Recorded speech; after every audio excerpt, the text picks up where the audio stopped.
नमस्कार। मेरे एहसास में आपका स्वागत है। पेश है मेरी लिखी एक कहानी। शीर्षक है सूबेदार साहब। तो आइए सुनते हैं। सुबह से ही रविश के घर का माहौल बड़ा गर्म था। गुस्से में बकबक करते हुए वो डाइनिंग टेबल के पास रखी कुर्सी पर कभी बैठता कभी खड़ा हो जाता। सामने के सोफे पर उसकी बड़ी दीदी रीता, उसके जीजाजी और उसकी पत्नी रूपा बैठे हुए थे। बगल के कमरे में बिस्तर पर दुर्बल कमजोर उसके पिताजी लेटे हुए थे। पास ही बैठी माँ रह रहकर आंचल से अपने आंसू पोंछ रही थी। गुस्से से रविश ने रीता से कहा, तुम ही बात करो इन लोगों से, मैं तो तंग आ गया हूँ। 10 दिन हो गए, कमरे से बाहर निकले ही नहीं है। न नहाना न कपड़े बदलना। शुक्र करो कि बाथरूम तक चले जाते हैं, वरना वो आफत अलग होती। खाना भी बहुत कम कर दिया है। पूछो कि क्या तकलीफ है तो बताते ही नहीं है। अब क्या करूं? कुछ करो दीदी, बात करो इन लोगों से। आखिर ऐसी स्थिति हुई क्यों? कुछ हुआ था क्या? रीता ने रविश से और फिर रूपा की ओर देखते हुए पूछा। होगा क्या? इज्जत से रहना तो इन लोगों को आता ही नहीं है। यहाँ भी गांव समझ लिया है, फुफकारते हुए रविश ने जवाब दिया। इतना सुनना था कि माँ कमरे से बाहर निकल आई और कहा, हाँ बेटा, पता है बहुत इज्जतदार हो तुम लोग। आज इनका शरीर गिर गया है तो दुत्कार रहे हो। ये भी सूबेदार थे, सूबेदार। पूरे गांव में इन्हीं की बदौलत तुम लोगों की इज्जत थी। अब हम यहाँ नहीं रहेंगे। फिर बेटी की तरफ मुंह करके बोले, बहुत अपमानित हो लिए बेटा। तुम्हारे पिता का इतना निरादर मैं नहीं देख सकती। एक एहसान कर दो, हमें हमारे घर गांव पहुंचा दो। और वो रो पड़ी। रीता ने दौड़कर माँ को गले से लगा लिया और शांत किया। रविश ने गुस्से से फिर चीखा, लो अब एक अलग तमाशा। कहते हैं गांव जाएंगे ताकि लोग मुझ पर थूकें, कहें कि बूढ़े माँ पिता को 2 वक्त की रोटी नहीं दे सका। बेटी का साथ मिलकर माँ को बल मिल गया था। उन्होंने भी जोर से जवाब दिया, जानवर नहीं है हम कि तुम्हारी 2 रोटी के लिए यहाँ पड़े रहें।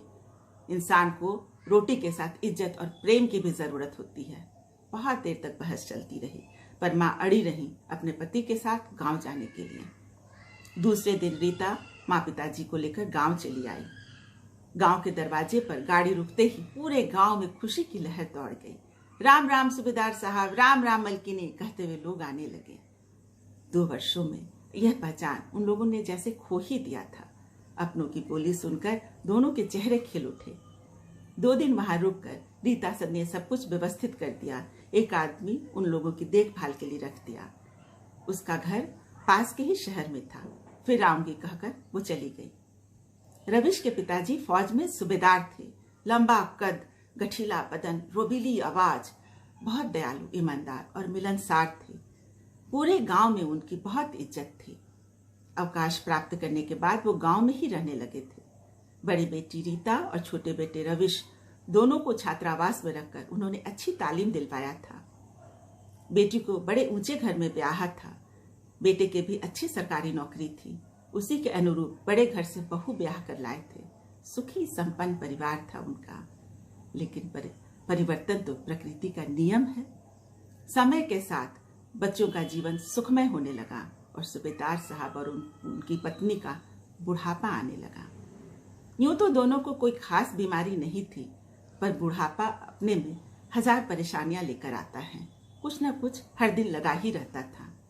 पड़ोसियों और रिश्तेदारों ने रविश को पुत्र का कर्तव्य समझाते हुए माता पिता को अपने साथ रखने की सलाह दी। सूबेदार साहब की पत्नी को अपनी बहू का स्वभाव पता था, इसलिए वह उन लोगों के साथ जाना नहीं चाह रही थी।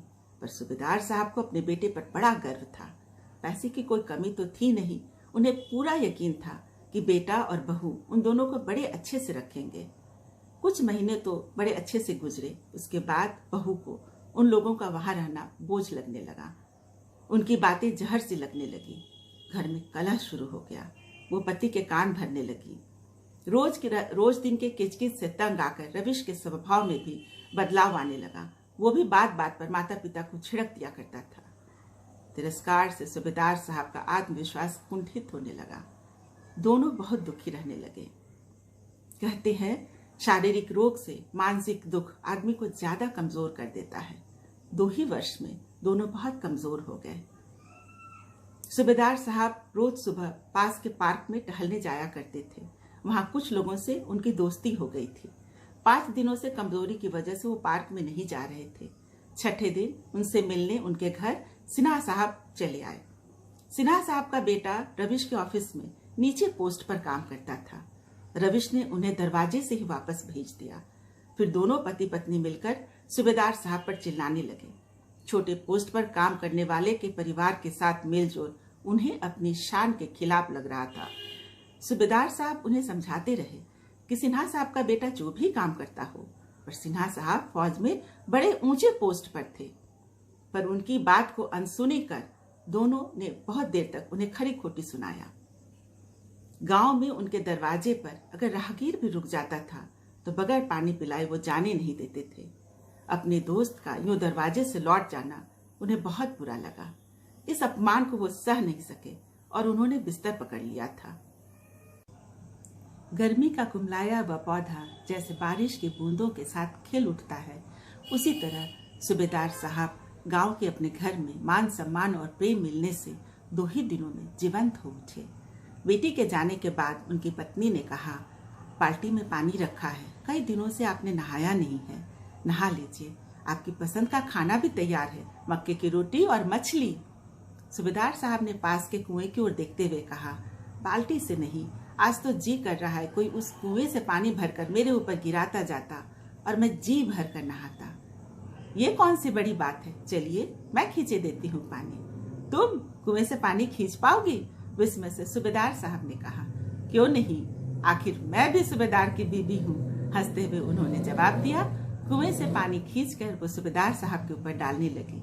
सूबेदार साहब का आत्मविश्वास और आत्मसम्मान पानी के हर बाल्टी के साथ उभर कर बाहर आता गया। अपने पति को इस तरह से खुश और हंसते हुए देखकर उनकी आंखें भर आई। उन्होंने मन में ठान लिया कि चाहे कुछ भी हो जाए, जब तक इस शरीर में जान रहेगी, किसी को भी अपने पति का अपमान करने का हक वो नहीं देंगी। थोड़ी देर के बाद उन्होंने कहा, बहुत नहा लिए, अब घर चले सूबेदार साहब। शुक्रिया। यदि आपको मेरी कहानी अच्छी लगी हो तो जरूर लाइक करिएगा और हाँ, सब्सक्राइब करिएगा। Thank you.